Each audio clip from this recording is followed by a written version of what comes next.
नमस्कार मित्रांनो हा 9 वॅटचा LED बल्ब आणि हा खराब झालेला आहे बघा, लागत नाही। आता हे चालू करून तुम्हाला एका मिनिटात दाखवतो। चला तर पहिल्यांदा हा आपण खोलून घेऊया।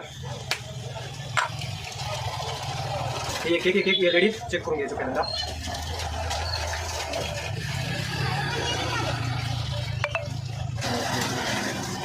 हे बघा, हा LED खराब आहे। हा हे बघा, तुम्ही बघू शकताय। ओके, उडवून टाकूया याला। ओके, एक डागणी घ्यायची आणि डागणीच्या साहाय्याने आपल्याला तिथं असा डाग मारायचा आहे। डाग मारलेला आहे। आता चेक करून दाखवतो तुम्हाला बरोबर लागतोय का नाही ते। हे बघा, ओके होऊ शकताय। अशा प्रकारे तुम्ही घरच्या घरी LED बल्ब तयार करू शकताय। आणि मित्रांनो, 0 बजेटमध्ये तुम्ही LED बल्ब घरच्या घरी चालू करू शकताय। कसा वाटला व्हिडिओ? लाईक करा आणि नवीन असाल तर चॅनल सबस्क्राईब करायला विसरू नका। धन्यवाद, आभार आहे।